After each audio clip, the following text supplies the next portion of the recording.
Good morning. Good morning. Welcome in. Welcome in. Welcome to another episode of Lobbing Scorchers Kickoff. This is Ari. I got Niko hopping in shortly. And folks, we got games. We got games to react to. Let me know if there's any audio issues. I believe I figured out all the technology this time. So should be all good. But if not, go ahead and drop a comment in chat. I have this thing listed as public, so if chat's popping off and I'm not seeing it, then there we go. Okay. Thank you, T baby, for letting me know. Yeah, games. How are you guys feeling? Concacaf Champions Cup underway, the league season underway. It feels good to actually be talking about games. I was done with preseason, was done with the off season. It's go time, and we got a lot to dissect from these two games. We do. We've gotten to see how the new guys are integrating. We've gotten to see how the squad is handling CCC, and we got to see them go up against a team in the Eastern Conference that I was talking to the Top In Brian from Top In 90 about it, but that is a popular breakout candidate in the Eastern Conference. So yeah. Chat's going off. I'll get to a few of your questions here while we wait for Niko, and then we're going to get going. It's going to be a good show. Feeling more encouraged than discouraged given the results. That was one of the topics we were going to hit if we were more encouraged than discouraged.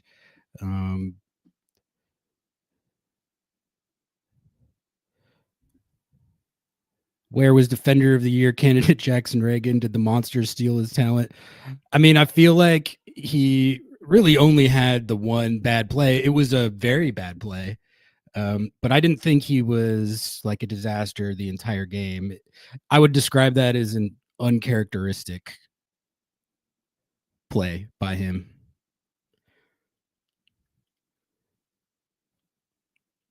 Hoping to see Pedro play more than 5 minutes.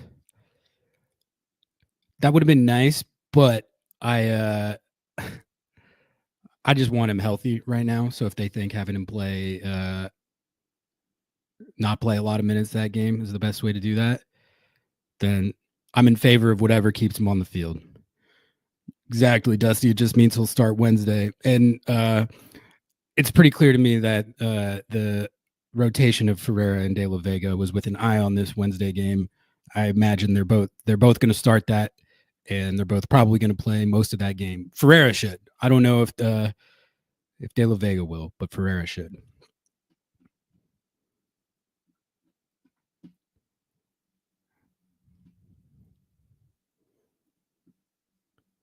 Hope we can get some rotation on defense. Ymar and Reagan look confused and gassed at the worst moments. We're going to talk about that play. That was not it wasn't great. It wasn't a good play. But like I said, I would also describe it as an uncharacteristic play. If that happens all season, then I mean, I don't really know what you're going to do about that. But I think the hope is that was an anomaly. Was not the greatest Rothrock game, but it is early season, so I don't really know what to make of that yet. Do you think San Jose are that much better, or is RSL just that much worse than last year? That's a good question. That is a question I was also considering. I think that's what we're going to find out. But I will say even if RSL is that bad, like wooden spoon level bad, that was impressive from the Quakes. First game under Bruce, that was impressive. All right. We got Niko. We're going to bring him in. Let's talk about these games. Niko, what's going on, man? How are you feeling? Hey, what up, Ari? What's going on, audience, familia? How's everybody doing today? Monday morning. I'm doing all right, man. Bit of a late night. Watching some additional games. They're midnight-ish, but good, man. Just ready to come in, face the heat, and break down a heartbreaking 2-2 draw by the Seattle Sounders. Well, I want to break down kind of the totality of what we've seen so far. I can't wait to break down these two games with you. I feel like there's a lot to take away, a lot to get into. So why don't we just start right there, Niko? I'll nutshell what we've seen so far, and then we can kind of give our broader takeaways and reactions from both the start of CCC and the start of the regular season. CCC, I think, got off to about as good a start as you could have possibly hoped for. And for me, when they're in CCC, that's the number one priority in my mind at the start of the season here, and as you get deeper into the tournament.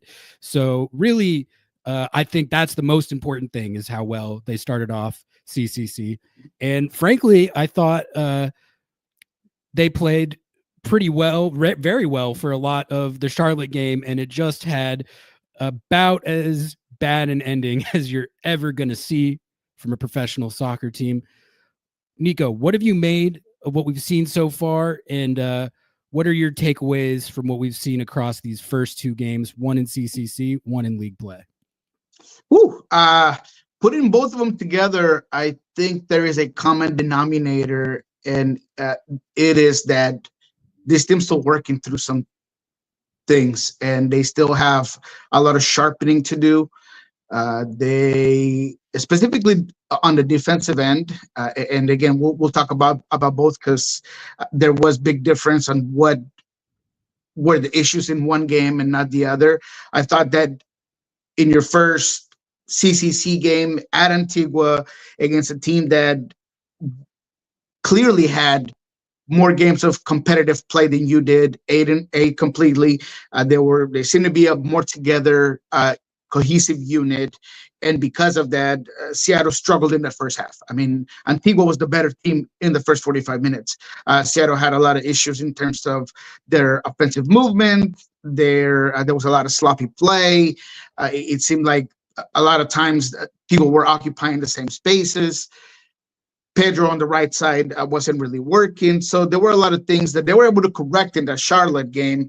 But if there were some similarities, that there were moments where defensively you just shut off, right? You have a defensive woe, a moment where things don't happen.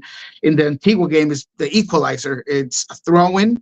It's Yamar trying to make a play. He kind of gets his foot caught up. He falls with the player he was trying to make a play on, and all of a sudden you got Romario da Silva on a run on the right side. He gets to the end line, crosses the ball. Nuhu is trying to find the player that's making a run. He doesn't really have an idea where he's at, and Oscar Santos puts it in the back of the net. So That was your guy that you pointed out. Oscar Santos, yes, sir. He was the main man, and he definitely played like it. He was absolutely lights out. He was the guy that was all over the field. So that was the problem there. Here with the Sounders, a couple of times that the corner, I understand, and I give a lot of credit to Charlotte, both Pep Biel in the corner, and the header was fantastic. Obviously, just overpowers everybody. And then at the end, of course, the mistake that happened. So all in all, if I'm putting it all together in a nutshell, Seattle still has things to sharpen and work out, and I think that's expected at the beginning of any season. But the positives are on the offensive side. In Antigua, you get the result and you score some goals. Yes, there were deflections. Yes, things went your way, but you got to take a shot. You got to be able to get there. And I think the Seattle did that. Pedro de la Vega in the second half at Antigua was a lot better when he was moved to the left side. If you really think about that game, it should have been 4-1 because Pedro de la Vega sets up Ferreira in front of goal where he should have put that away. He doesn't. So I think on both games, you see that offensively, this team is better. They're more unpredictable. Their movement is well. They have a lot of firepower, and they can score some goals. Against Charlotte, maybe that would have been a difference maker, and that's kind of the issue. But at least when it comes to the concepts, when it comes to getting to prime assist positions, when it comes to really being a team that it's going to put the opponents on their heels, they were able to do that at moments in Antigua and more consistently against Charlotte. Only issue was, of course, how that game ended. I agree. I love what we've seen from the team on offense so far. I think if you were going to ding him for something in the Charlotte game, it would be not getting the third goal that could have dusted that game. But as far as how they played and what the performance looked like, I mean, Noah's as the big XG guy, he was telling me that 1.77. I mean, that's a pretty damn good game, and I thought that matched up with the eye test. So I agree that it definitely looks like what we saw in preseason that we were hoping translate. I think more or less has so far. So they have to sustain that going forward. Ideally, clean up, like you said, some of these defensive miscues. But someone in chat asked, "Are you more encouraged than discouraged?" I'm definitely more encouraged, and honestly, one of my biggest takeaways so far. They were fun to watch. That game, the Charlotte game, was entertaining. I had fun watching it. They were playing in a way that was entertaining and dynamic, and they scored multiple goals. So I'm definitely happy to see all that. T baby, thank you for the $1 super chat. Appreciate that. We got a $5 super chat from Ian. Thank you, Ian. Much appreciated. He says defense was awful around the whole league. Not too worried about cleaning up the mistakes, but better happen before. Cruz Azul, thanks for the great coverage. Yeah, I mean, you definitely saw a lot of goals that were of the unfortunate variety. I think Seattle's Charlotte equalizer was honestly among the most unfortunate. Niko, I know a lot of people are going to say that I'm being hyperbolic with this take or that it's recency bias. I legitimately think that equalizer was one of the 2 to 3 like worst goals I've ever seen conceded by this club. Not in terms of like what was at stake, but just in terms of the sequence of events and the defensive breakdowns that took place. It was that, I mean, that was such a bad goal to concede that I almost can't take it seriously as something to be aggrieved or mad about. I mean, you have Jackson Reagan whiffing both the header and the back pass on the same play. It's pretty rare to see him have one of those things happen to him on a play, let alone both of them. And then what are the odds that you have that happen to Ymar on the exact same sequence at that point in the game? I mean, it was a debacle, but I almost, like I said, I'm almost less concerned about it. I feel like that's not going to happen that many times this season. If it does, I'll eat my words. Maybe I'm wrong, but I don't know. That was a ridiculous play. It really was. Yeah, look, a lot of great comments here from the audience and the super chats. Absolutely right about the mishaps on defense all around the league. Jordi Alba, a guy with his trajectory, awful pass back. It's a problem. Rodrigo Chachko in Orlando, awful moment, ends up on a goal.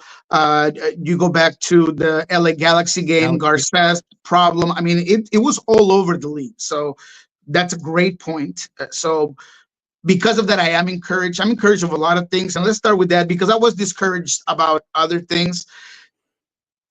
Encouraged about Georgie Manungu. We talked about it here. We thought he was going to be a guy that was going to be a difference maker, that was going to be a problem, that provides Seattle with a different type of player they haven't had in a long time, someone that can just take on the one-on-ones, that can stretch out defenses, that can make teams collapse on him. And he had Team Rim on skates all game long. They could just not handle him, specifically in the first half where he was the sharpest.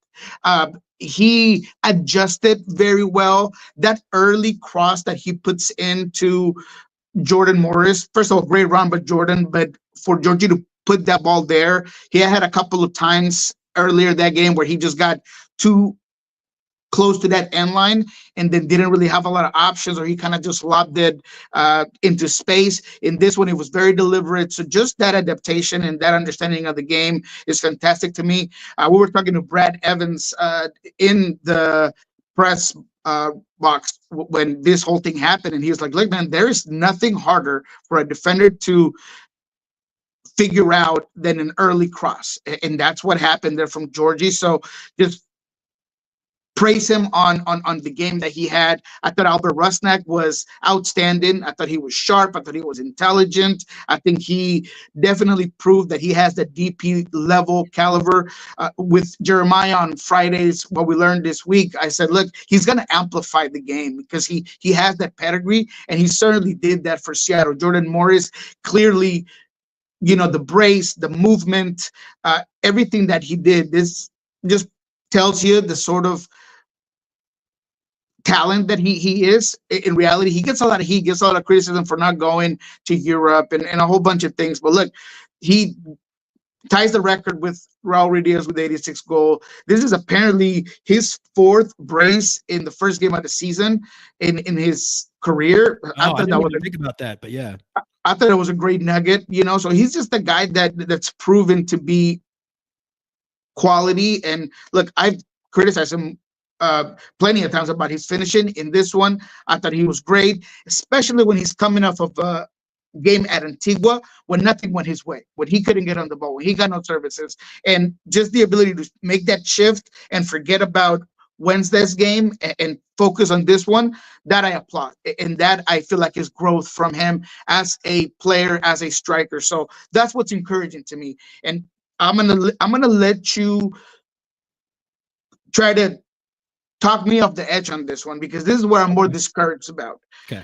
It wasn't just, and I totally agree with you that this is probably one of the top worst conceded goals that this team has ever had, because of it was so everything that it did to make you forget about every positive thing that you did and put people back in to 2024, where you were just insecure about this team closing games, about this team having a good offense, about this team being able to really put goals on the board when needed.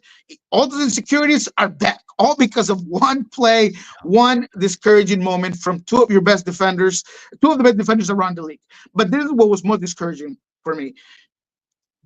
Brian Smetzer was really unwounded in that press conference, and he wasn't just frustrated with the situation. He was unlike anything I've ever seen, man. He usually I expect him to maybe take more of the heat away from those players and be like, look, it all comes back on me. It's definitely something that we could have done better as a team. He mentioned a little bit about nobody's perfect and I'm not perfect and I got to think about my subs or not.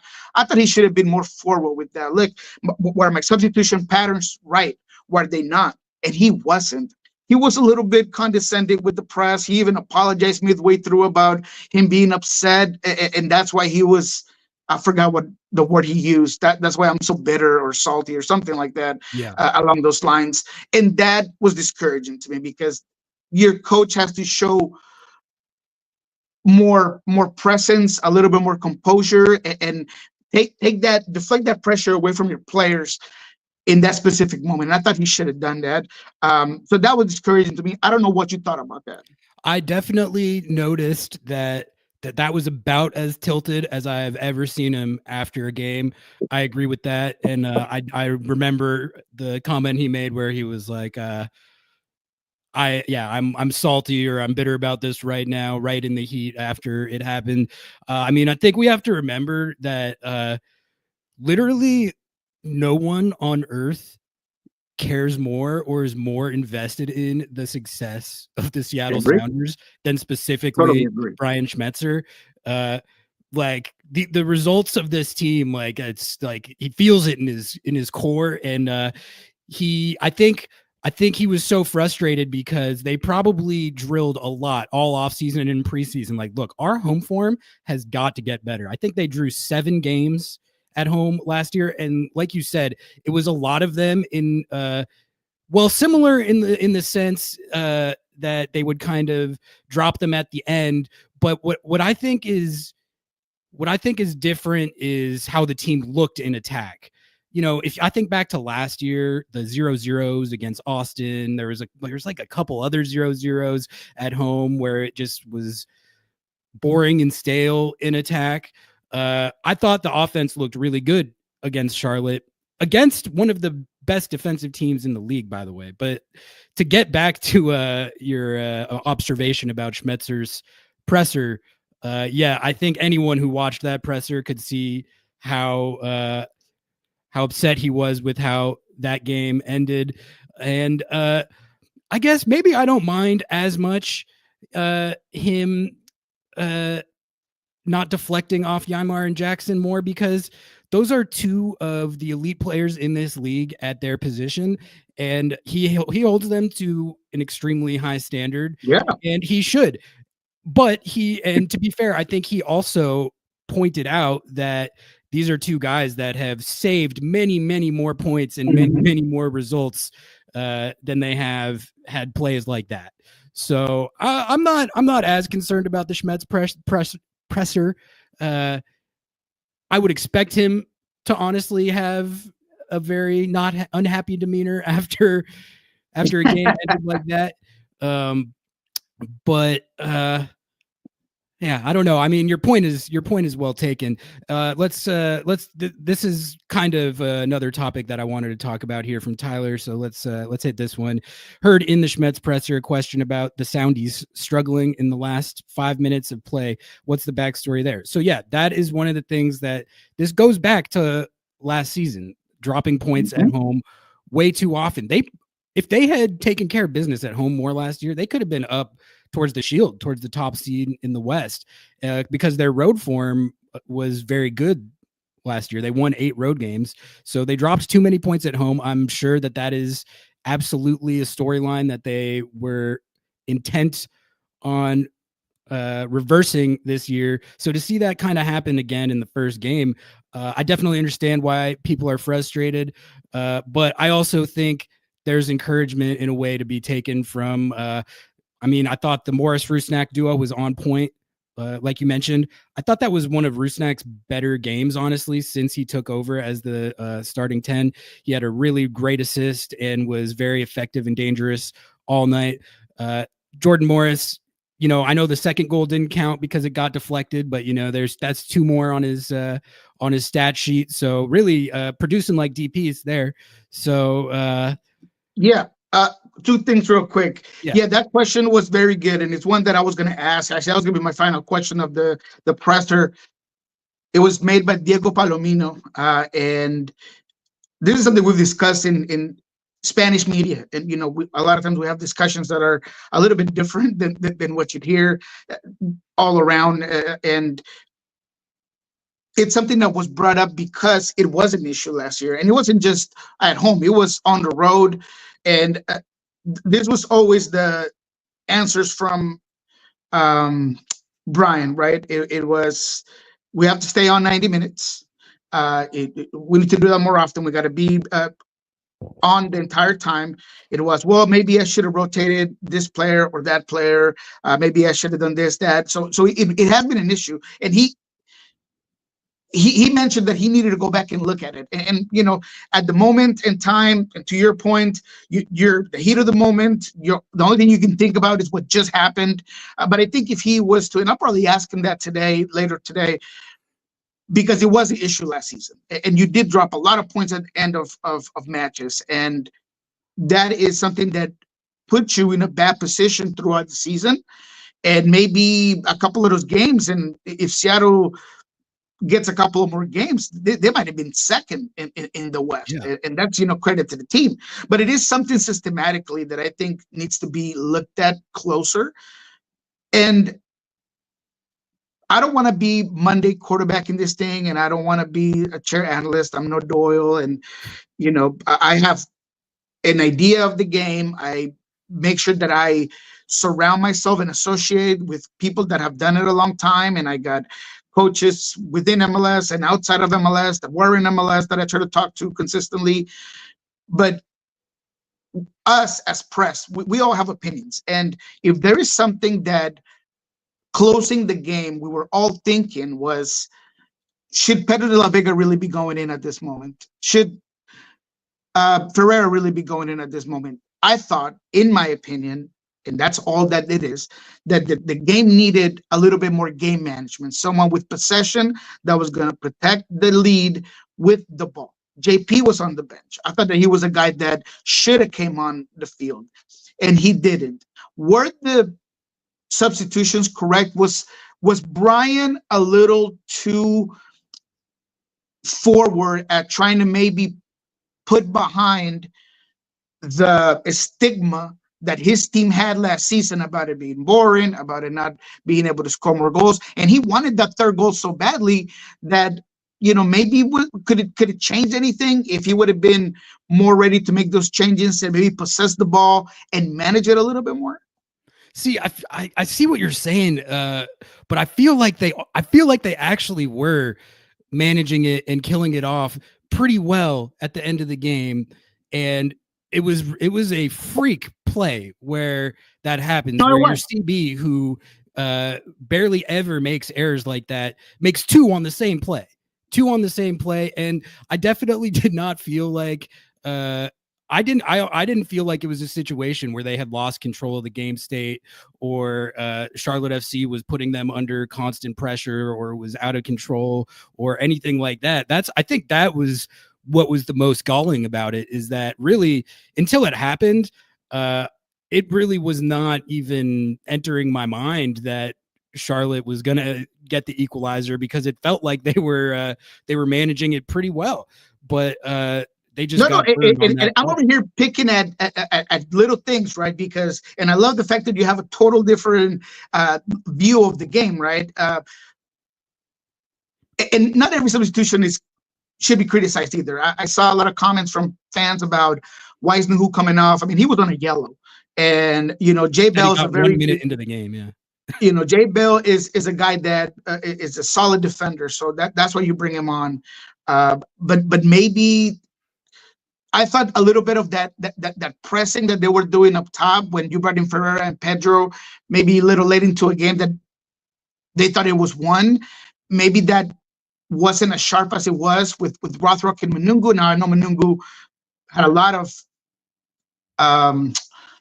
minutes. I mean, he was in there. He does a lot, so he was showing some signs of just being tired. I thought Paul could probably get still going, but Arriola also didn't do it badly. So I'm just kind of picking at things that maybe when you make 4 substitutions into a game where you're kind of the better side, did it make any disconnects? Did anything really, happen in a way that you weren't able to continue to handle the game? I don't know. I was just kind of picking at some of the things that I was seeing online, and I could see where perhaps, again, in my opinion, and I'm no coach, bringing in players that could have possessed the game a little more and kill it would have changed the outcome of the game, and maybe kept it away from that freak accident that we had from Jackson Ray. Yeah, I think, honestly, the bottom line, and Schmetz mentioned this, is that you need to get the third goal to dust that game way earlier, ideally, and then that concession doesn't hurt you. When you have a 1-goal lead late in the game like that, you're kind of always living on the edge. You're playing with fire, and not getting the third goal ended up really burning them there. I mean, it cost them 2 points. The best chance that they had to get that third goal that I can remember is, this would have been such a good goal when they were pinging the ball around in the box. It was Georgie to Rusnak to Obed. Obed puts the shot on target. Kalina was able to get a hand to it pretty easily, but it almost deflected in. That ball is inches from going in, and if it does, it's 3-1, and that game is pretty much over. I've loved what we've seen from Georgie over these first 2 games, like you mentioned.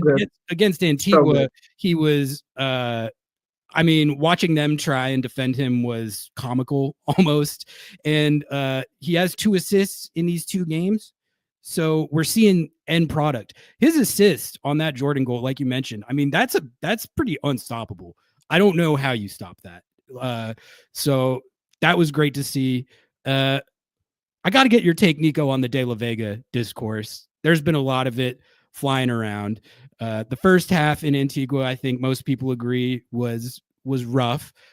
And then the second half was a little polarizing.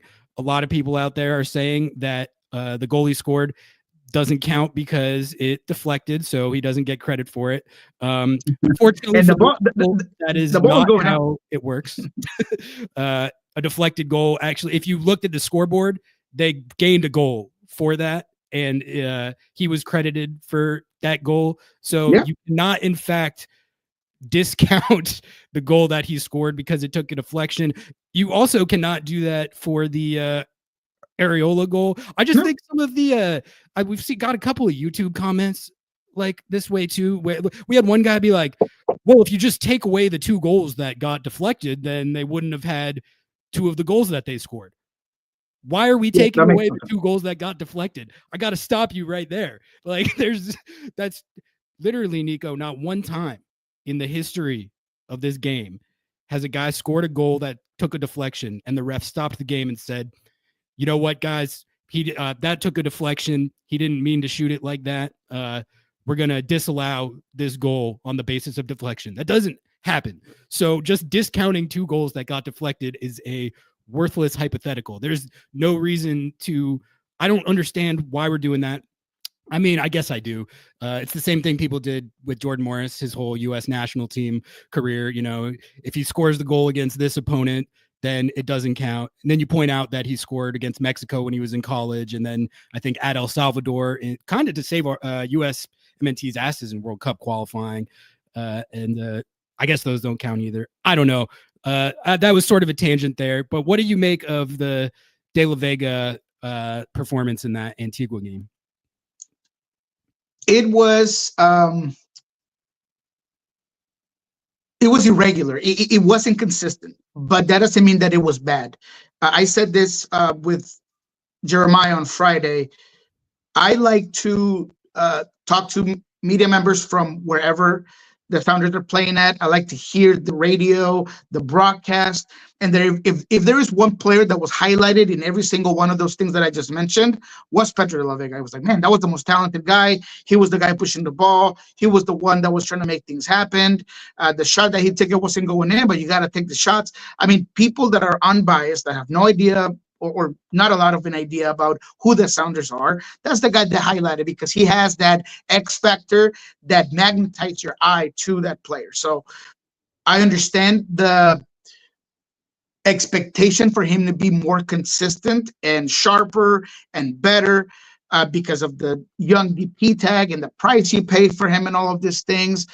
But at the same time, you see why you brought him on. And he has qualities that no other player in the Sounders team has. And in that second half, when he did settle into the game, when, in my opinion, he plays so much better on the left pocket or far on the left side, he was just so good.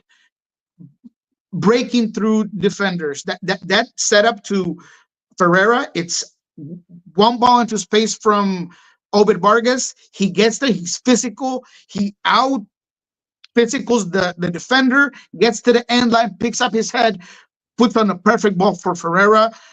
In the shot that he gets deflected and goes into the goal, before that, he creates a corner kick by a little back heel to Arriola. Arriola could have done a little bit better inside the 18, that it doesn't happen. He made that entire backline stretch and really provided some open lanes for Jordan to try to get the ball for when Albert came on to get the ball. I mean, there was a lot of things that I thought Pedro did in the entirety of the game that are encouraging, and you will see more of that. But I understand why you want more consistency. There is one thing that people have a misconception on, and it is that Pedro de la Vega was brought in to be the new Niko, and that because he was given the number 10, he has this responsibility to be the guy, the man. But that's not what we heard from the team from the very moment that he got to the Seattle Sounders. And I want to make that very clear. In the first season that we can all say was a wash or a bust or whatever you want to call it when it comes to Pedro de la Vega, both Brian Smetzer and Craig Weibel said, all we want him to do is contribute. We want him to just come in, help out. What's the perfect season for him? Just contribute. We just want him to grow, get adapted in. He was never ready to be the guy. Yes, he's a young DP, but at that level, you're kind of buying a prospect. You're buying someone that's going to grow into your team, that's going to eventually explode. Now, season 2 comes around. Now expectations are high. Now you're healthy. You got a full preseason. You should be able to perform more. But still, at this moment in time, the guys that have to be carrying the load are the Ferreiras, the Jordan Morrises, the Albert Rusnaks. So let's not get that twisted. Pedro, yes, of course, he has the necessity and the expectation for everyone. And he probably has the highest expectation of any signing that the Sounders have had on a second year. But even then, when you look at the squad, when it's all healthy, he's not necessarily a sharp-in starter for this team. So let's give him a little bit of time to figure himself out under this formation, under this team. So for me, I'm encouraged by the moments he showed, the displays of talent, and some of the contributions he's had, regardless of whether the shot he put in Antigua was definitely going out of bounds and then he deflects in. Shooter's got to shoot. You got to give him that credit. And I thought he did more than just that goal in the second half of that game. Yeah, I think there's a balance with that because on one hand, I agree with you that he wasn't necessarily brought in to be a carry the load centerpiece type of player right off the bat. That is true. At the same time, they did spend $7.5 million on him, and that's why. And he was brought in at a point in time where the club was really trying to bolster its offense. So I understand why people are putting high standards on and expectations on him. That's what happens when you get brought in for that price tag with the idea that you're going to elevate an offense with your skill set in a way that it sorely needs it. I get why people are putting that on him. High standards for him. Yeah, I said his first half was awful. I mean, his spacing was off. His first and second touch were way too strong, and he keeps getting dispossessed very easily.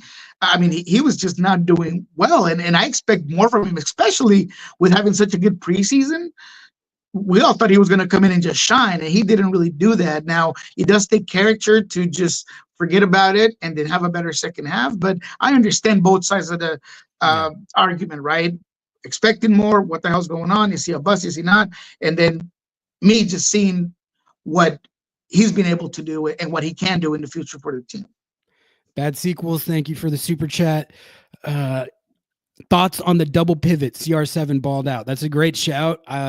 I think Christian has been kind of low-key one of, if not the best players on the team so far. I mean, he's been balling out of his mind in that role.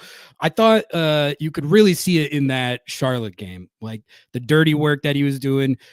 Every time they got out in transition, he's just sprinting back to cover the space.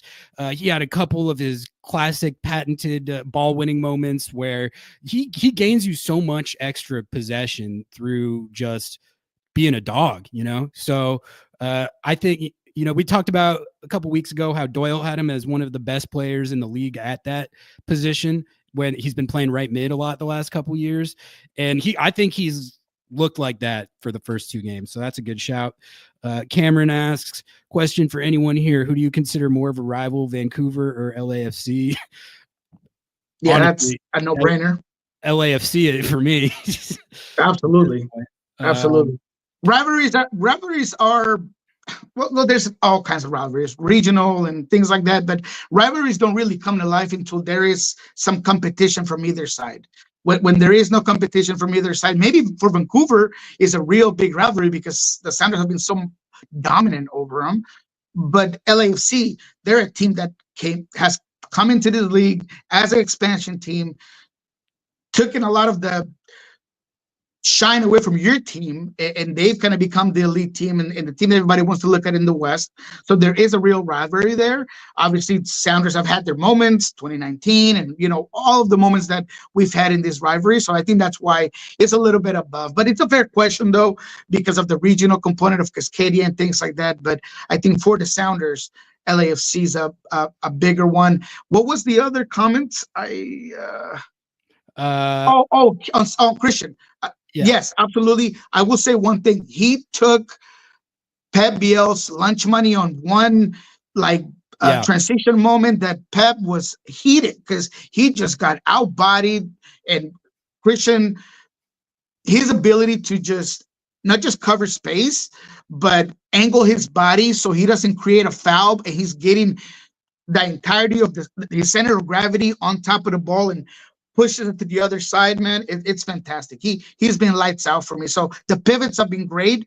Obed himself, clearly a guy that has been getting that second assist consistently, right? I think he has 3 all around, between a first assist and a second assist from Antigua to this game. But I am a little concerned of how much playtime and wear and tear he's getting. I don't know if I'm the only one that's still concerned about the back issue he had, maybe a couple of years ago, where he had like an over push of his body, and he had the problem with his back. So I'm a little bit concerned. I'm hoping that he gets a rest here coming up, because he has put a lot of minutes in, a lot of wear and tear. He's 19, this 19, one, he can handle it.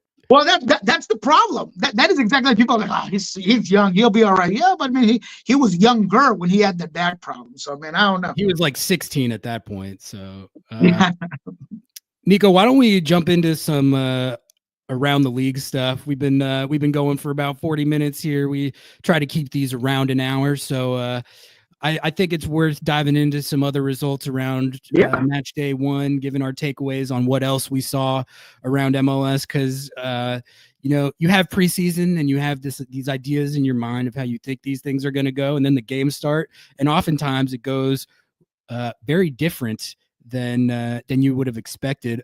I'll just kick it to you to start here, and then I can give my notable results and takeaways. I mean, just was there anything in particular that jumped off the page to you from what you saw around match day 1, whether it was a game or a player, result, whatever it might be?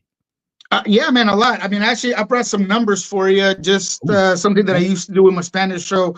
You could take it or leave it. 46 goals in total in the first week of MLS. 5 players had braces. That was interesting. Lot to lot. Marco Pasalic, Jordan Morris, Dreyer are some of the players that had those 5 braces. Only one of 12 debuted head coaches lost. You know who that is? The one coach out of 12 new coaches that lost in week 1. Who? Greg Berhalter. Only coach that lost. Everybody else won and actually did pretty well. So that was interesting for me. Cornell, for Philadelphia, was the best one and the most surprising, because my question for Cornell going into as a head coach of Philadelphia is he going to hold on to those foundations of Philadelphia, or is he going to totally change it? Oh, baby, he changed it. That team was pressing high.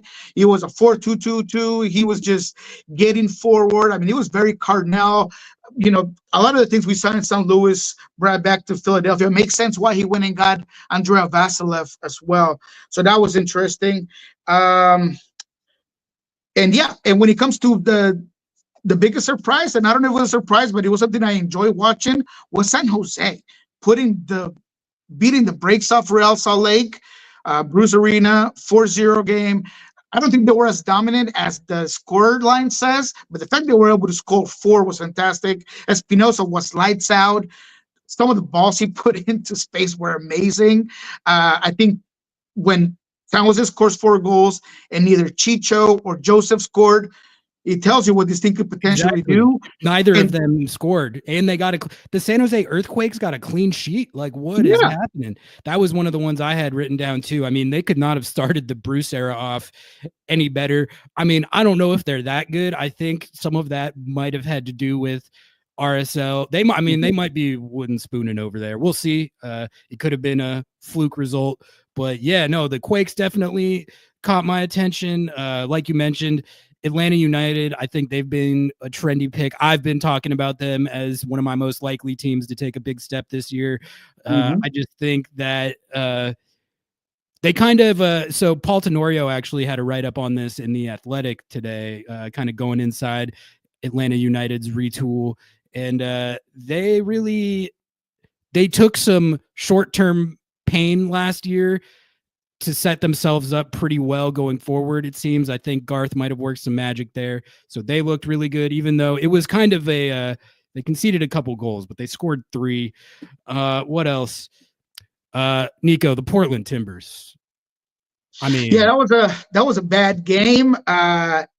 Honestly, if I'm a Portland fan, I'm concerned. But if there are two teams that I was very low on and worried about in the Western Conference that were decent last season or good in one instance, was RSL, who we just talked about, and Portland. Portland was just barely decent, but I was concerned going into this season because I feel like they didn't attack the needs of the team. Well, and the whole Evander thing. The whole Evander thing, everything about it, right?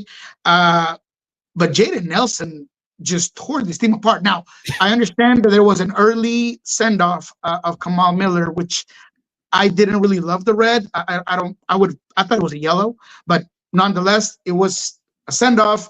You're down a player, and Vancouver just took advantage of it completely. But Jaden Nelson, man, I didn't know it was better, the hair or the play, but he was just insane, man. They made Jaden Nelson look like the greatest player on earth. Jaden Nelson might be good.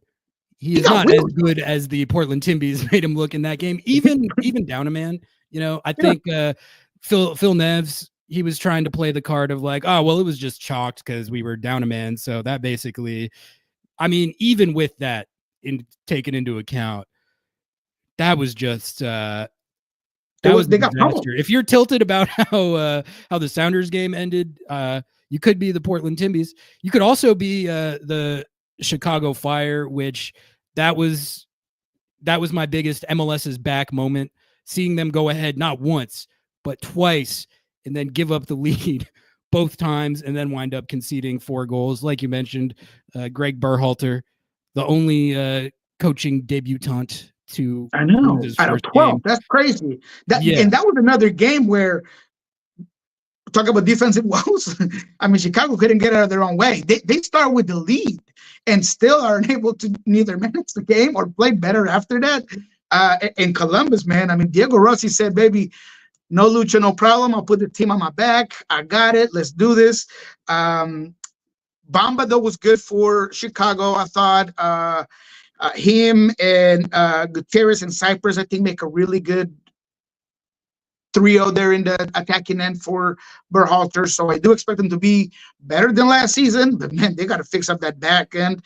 I just don't know. Like that couldn't have been a more vintage Chicago Fire game. Like I fully believe that Berhalter will get them on a positive trajectory eventually, but it might not be as quick as some of the off-season punditry might have led us to believe. Jerome in chat says LA Galaxy looks sus, so let's talk about that. San Diego FC, first game ever going against the defending MLS Cup champions, and they get a 2-0 victory at LA. I watched some of this game, but not all of it. Would you say this says more about San Diego potentially being good, or are the Galaxy in trouble? It's a good question. I was trying to figure that out myself, and I was looking at my notes. And I mean, the reality is that San Diego came to play, and they were able to execute the game plan and find an identity and stick to it very quickly. I think that their midfield with Godoy and De La Torre really set the tempo for San Diego right off the bat. I'd say first 15, 20 minutes, they were just all over. The Galaxy have a lot of issues, and I think it all started in midfield as well. Sanabria, I told you he was a good player, but he was going to need some adaptation. He was out of position most of the game. And that's why he gets subbed off. And the team is better when Elijah comes in and plays that position. Defensively, though, I would say that, look, San Diego should have had 4. Chucky Lozano has one in front of goal that he should have put away. Dreyer should have put a third one in as well. In a Garces mistake coming out of the back again. I just think he didn't expect the ball there, and Dreyer is not able to put the hat trick on for his team. So defensively, there's a lot of issues. But I will say that I think Greg Vanney is going to be able to look at this game and very specifically nip the issues that they had that were very precise. But the biggest problem was on offense. I thought that's where they were going to be at least competent, and they really weren't. They had, I want to say, 2 real good chances, and one of them was from Miguel Berry. So that is already an issue, right? Yeah. Christian Ramirez looked a little bit out of sorts. Again, not a lot of services in. Diego Fagundes himself, below my expectation for his type of play. So to your question, I am concerned about LA Galaxy, a team that I was very high on, a team that I had over Seattle in the West. But I think it does say more about how good and prepared San Diego was. We'll see how that plays out in their home opener against San Luis, but it was all good. The fact that Chucky did not have an amazing game, they played a lot of their transition moments and a lot of their offense on the left side, so you could tell they're looking for him, but he wasn't outstanding, and even then, they were able to be really good. But whenever you have a warrior of 1,000 battles like Godoy and a quality guy like De La Torre, I think that you set your bar very high or your floor very high, and they just went from that forward, man, and they look good. I didn't think either LA team looked like world beaters, frankly. I thought the Galaxy looked actively bad. LAFC, they got a win against Minnesota, but it was 1-0, and I didn't see all of that game, but it did not feel like LAFC were overwhelming them or anything. I thought Seattle on offense looked better than both LA teams.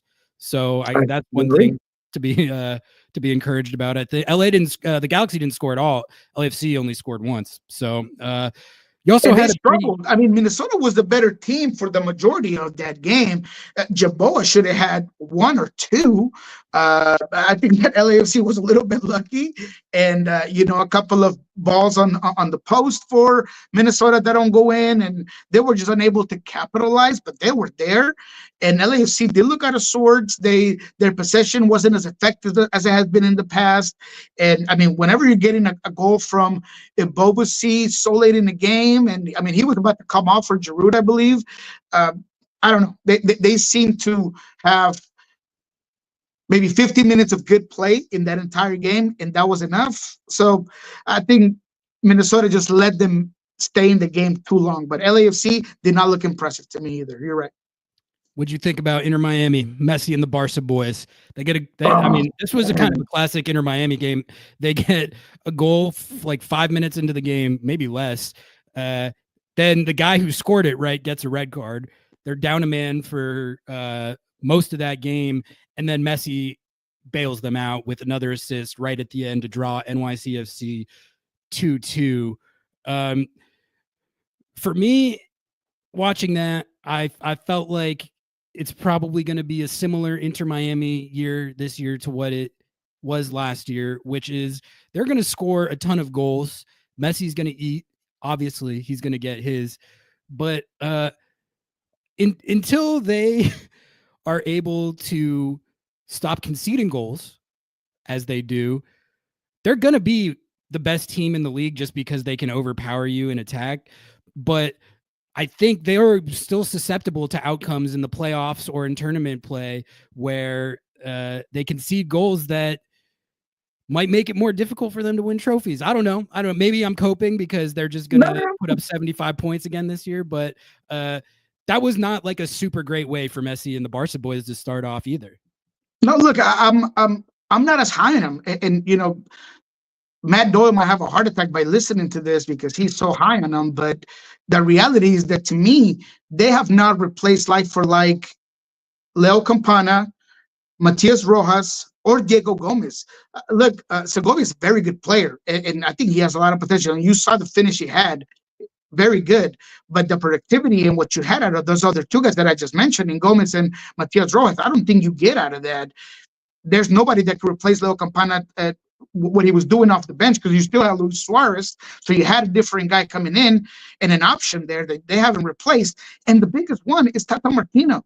Look, Macherano was complaining and running around and just pissing, mooting all around that sideline. But I just don't look at a confident coach there for this team. And now I'm sure Matt could say that this team plays itself and all you need is Messi and the Barca boys and stuff. But to me, when you're going against a New York City FC team that it's bland and it's toothless, and they lost, to me, their best player is Santiago Rodriguez, who, by the way, I spoke to. Now he's in Botafogo, 17 million. He's excited about that opportunity that entire group provides for his future. I'm hoping to get him on Pulso Sports here within the next couple of weeks.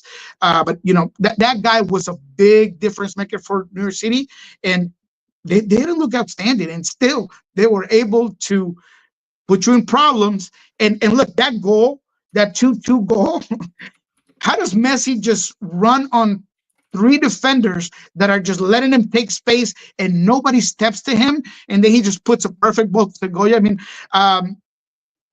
to me, New York City has a lot of problems, and the fact that Inter Miami is drawing them 2-2, yes, you were low, you were down a man. Toto Aviles needs to stop getting yellows and reds all around the court. Look, he's in my fantasy team. He awful, right? He scores and then he gets sent off.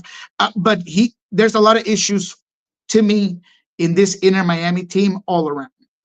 Derek Richards, thank you for the 99-cent super sticker and the $4 super sticker.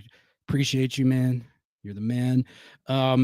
Getting back to Inter Miami, I feel like I'm taking crazy pills a little bit with this story about the sporting director where that was feuding with Messi on the team bus and then got demoted to a facility in somewhere called Coral Gables.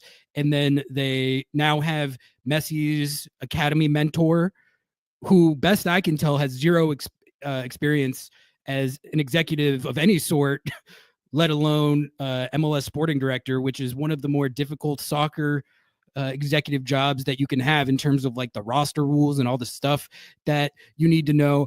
I'm kind of the mind of what you're saying Doyle's take was, which is that as long as you have Messi and the Barca boys and they're even 70 to 80% of what they were even earlier in their 30s, you're just going to score so many goals that whoever I could coach Inter Miami to the Shield. I really believe that I could coach them to the Shield if you and I don't. Messi and the Barca boys. So like the fact that the coach is unqualified almost feels like it doesn't matter, and the sporting director being a guy who is friends with Messi and has no experience at all, that might fly for now while you have Messi and the Barca boys producing and playing like they did last year and probably will this year. My question is, what happens when Messi and the Barca boys era is over and you have this guy as your sporting director? Maybe you just move on from him at that point when you move off the Barca boys finally. But it just feels like I don't know. I feel like it's not getting talked about enough, that whole story of them hiring a sporting director, immediately demoting him, and then installing a guy who has literally no experience at all. None. You could tell the issues that giving a player as much power as you've given Messi provides. And now you got to take the good with the bad. The good is everything you just said, the goals, the magic, all of that. And then the bad is that he's going to be able to run the show. He thinks he could run the league. Did you see the way he got in the ref's face after the game, and then he's grabbing the neck of another assistant coach for New York City FC? I mean, look, you've given Messi the keys to the league. I mean, right? He might just have a desk right next to Garber. I mean, he runs the league too, so he feels like he can do and say whatever he wants in his team and to anybody in it. So that's just the good and the bad of what you get with Lionel Messi right now. But the reality is, to me, And I get your point and I get Doyle's point, but there's going to be a moment where you're going to have to hide the fact that Wijat is an awful defender. And as a fullback or a wing back, all he does is attack, and he's very poor defensively. The fact that Fafa Picol is a good guy, but he's not a guy that's going to be there for you every game. That Luis Suarez is going to need some game management at some point. I get the last season he was outstanding, but at some point the wheels of the bus might fall off. So you got to figure out a way to get him in and out of games. And I just don't see as deep of a team as maybe Doyle and others see in this squad. Do you know at all what's up with Julian Gressel? I saw that he was a DNP, I believe. I feel like they're paying him a lot of money, and he is still, the best I can remember, one of the best crossers in the league. Like, have you heard anything about why they're not playing him, or if they're going to trade him, or what's going on with that? I have not heard anything about it, but it is weird that you have an experienced guy that is as versatile as Julian Gressel is. But it's something maybe I can take a look at. You have my word. I'll make some calls and see what I can look into that. I'm sure that Tom Bogert will get it tomorrow, but I will try to make some calls and see what's going on. Yeah, he's a guy that maybe could provide some help there for sure. Noah says, I think Noah's question in my take that I could coach Inter Miami to the Shield. I think it's harder to coach Messi and the Barca boys than an average MLS club because there are so many egos. I think on one hand, that is true. On the other hand, I do feel like all you have to do is plug them in and let them do their thing, and they're probably going to score a lot of goals. I don't know. Let's keep going. And we'll see what happens in terms of the depth too, because I'm expecting Falcon to start if Toto is obviously gone next game because of the red card. So we'll see how that plays out. But I feel like Miami is going to struggle a lot more than people realize this season. I hope you're right. I hope you're right, because I think as I enjoyed watching them last year, just from a footy perspective. Like, they were playing some of the best soccer I have ever seen in the league, and it was fun to watch. I enjoy watching Messi. He's I think now that I've watched his games regularly week in, week out last year, it's kind of mind-boggling to watch just what he is able to do, obviously. But they're definitely, like, their downfall would be more entertaining, honestly, to me, if it happens, than watching them succeed. So I agree. I'm not preying on their downfall, but I wouldn't mind it. Yeah, it'd be nice to see the wreckage. I'm with you. That is something that I would be looking forward to if that was the case as well. And again, a lot of times coaches get overlooked, and Tata was a guy that can handle the locker room better than just about anybody in the world. And Mascherano could be a homie with Messi, but he's going to have a lot of limitations on what he says, what he does with those guys. And sometimes you need a Tata to really break things down and switch it up and play with three and hold you off from playing, and things that you need credit for. You need that, the street cred or soccer cred. You need that, and I don't know if Javier has it. Niko, we're past an hour here, so feel free to cut out whenever you need to. But real quick, let's get back to Seattle. Let's talk about this Antigua game coming up midweek. What are you expecting lineup wise, and just what do you want to see? They're obviously in the driver's seat. They're not guaranteed to advance, but they're in about as good at places they could be to advance. So with it in mind that they're probably advancing either way, what do you expect lineup wise, and what do you want to see from the game? Definitely want to see some rotation. Getting that third goal allowed you the ability to just be more mindful on when you put guys. I do not want to see Ovid in there, and I hate to sound like a broken record. I would like to see JP and Danny Lavo start this game. That's what I like to see. I like that. I wouldn't mind seeing Georgie start again. I thought Georgie could use the second game. Maybe if not Georgie, maybe not. Let me take that back. Maybe Pedro needs that. So Pedro definitely I would like to see in this game. We'd like to see Jordan in this game as well, just so he can keep it going, keep that inertia from a very good game. All in all, Seattle has every possibility to handle this game very calmly. Antigua had their chance at home, and even then they were very good in the first half, but then they slowed down in the second. If they expose themselves and get too far forward, they're going to give Seattle all kinds of space. They're going to be able to dominate. And with the depth of the squads and the rotation of the players and the high floor that we've been talking about all season, I'm very comfortable with any sort of rotational squad that Brian puts out there. Now, of course, if things take a toll for the worst and you're down 1-0 4 minutes into the game and you got to make some changes, then that's all good and well. But I would like to see some heavy rotation. I want Jackson and Yammer to stay in just because nothing is worse for a player that had him stay than to get benched. So I would definitely like to see them in. So yeah, it's definitely something that I would like to see Seattle handle. At least that back line has to stay intact. Maybe even almost the same team that you had in the first leg, I wouldn't mind.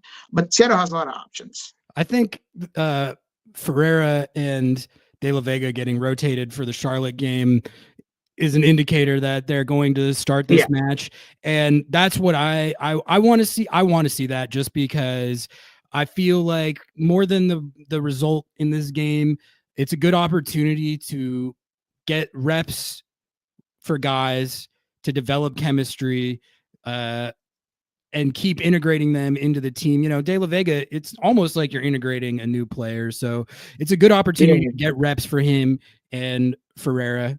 And really, like, you just have to, in this situation, you just have to not let anything stupid happen.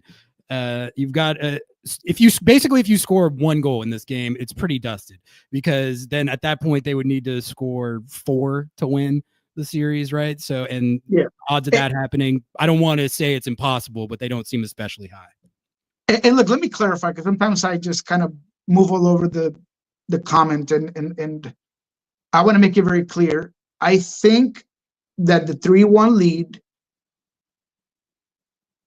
gives Seattle almost the responsibility to rotate accordingly so they can go get a win in RSL. You're going to be at RSL. You're going to be in altitude. So I would like them to have a rotating squad that they trust enough on Wednesday to either hold the lead or, you know, get a goal and get a result to get you through the next round, and really focus on that second game against RSL, because for me, it'd be important for Shatter to get a big win after what happened at home. Yes. Just momentum-wise, just for the guys, for the fan base. You know, I was a little bit nervous there early in that game. The fans weren't going to show up for this, first game because of the rain and all these things. Thankfully, they all popped up at one moment in time, and it was 30,000 that were there, and it actually felt pretty good. I would like them to get excited to come to the next home game by Seattle going to RSL and getting a result they haven't had in a long time, and taking advantage of RSL team that attack looked very anemic over CCC and their first game of MLS play. So there's an opportunity for Seattle to go out there and really break that bad streak in RSL and get fans excited and get yourself in a good position to really start the season off well. So that's what I would like to see overall. It's a great point. I think that RSL game is going to be a great test of the progress that we've seen from this team in attack. Seattle never wins at RSL.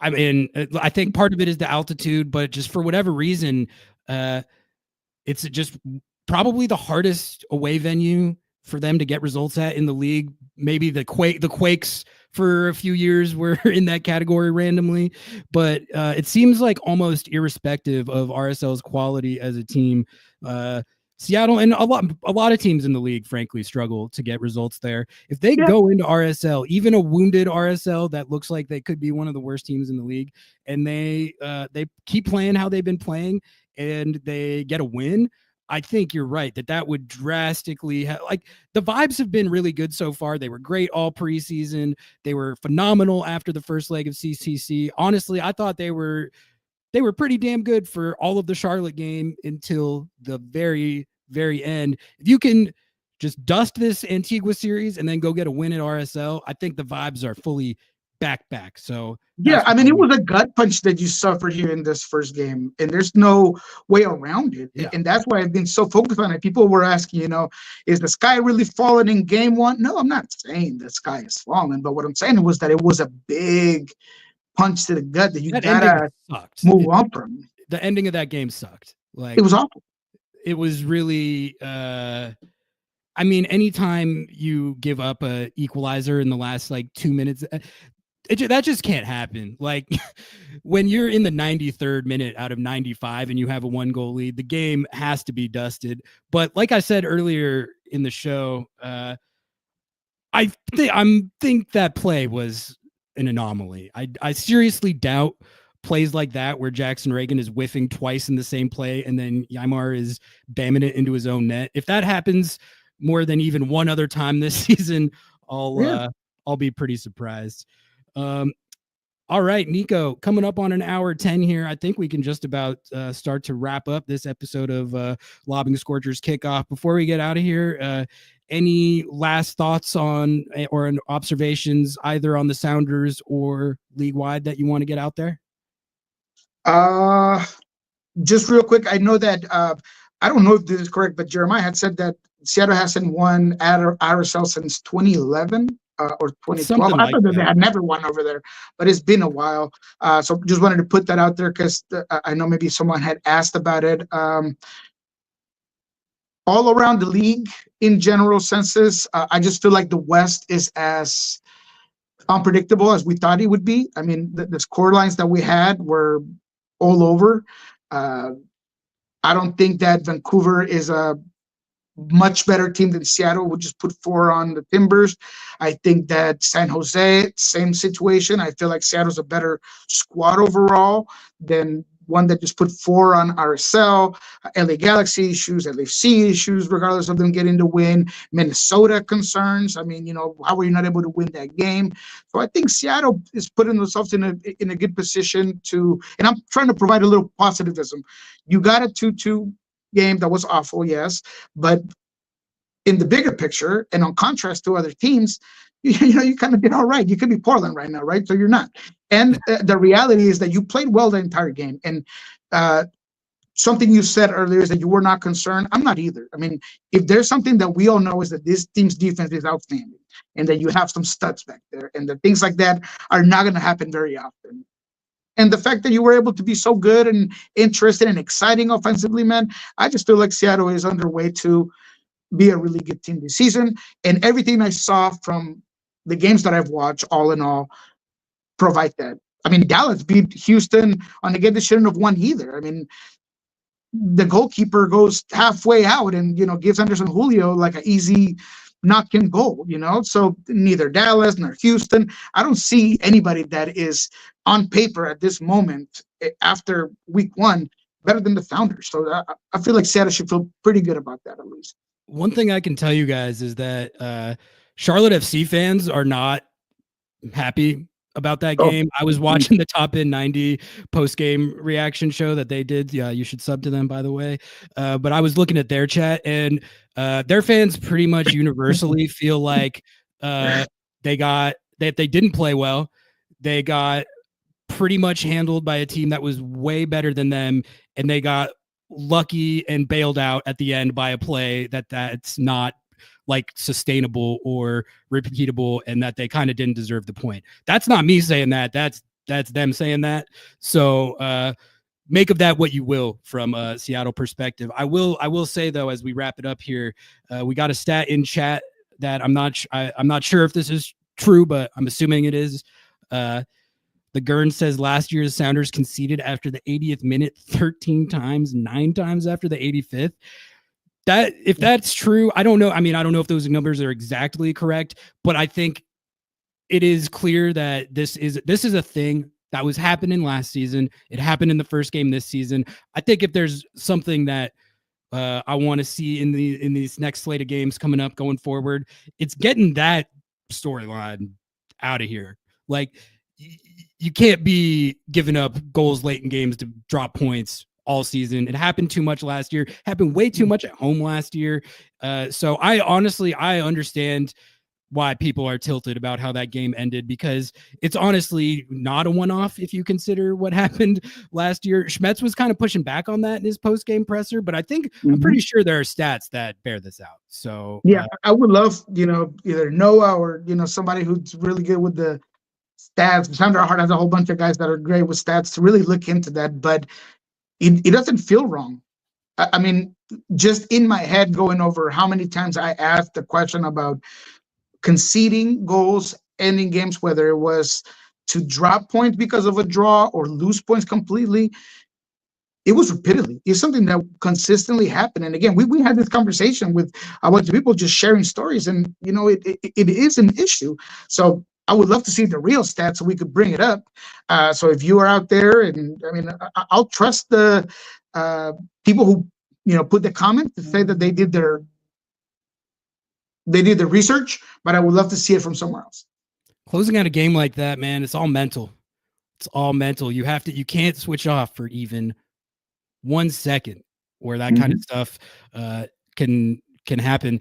I mean, yeah, as far as Charlotte goes, I don't even think that was a big time result for them, honestly. Like, fair play. Like, people, their fans were doing the thing where they were saying the last goal doesn't count because it was an own goal. I'm telling, like, I don't know if any of their fans listen to our show, but you don't need to. Like, it counts. It counts. You guys got the 2-2. All right, Niko, let's call it right there. We're at an hour 15. Another great episode of Lobbing Scorchers Kickoff. Appreciate you doing this show with me. It's been fun so far. It was great to have games to talk about. Looking forward to doing this all season with you, buddy. Oh, man, thank you for having me on, man. I'm excited.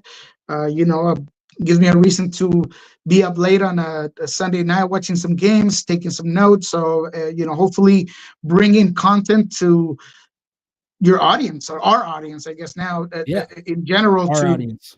Be excited about it. So if there's anything else you guys want us to hit on, or you want me to look into, I'm going to still spend those couple hours at night on a Sunday. So you want to hear something different, you don't like the numbers, you don't like the stats, let me know, let us know, and then we'll bring it on, man. But I'm excited.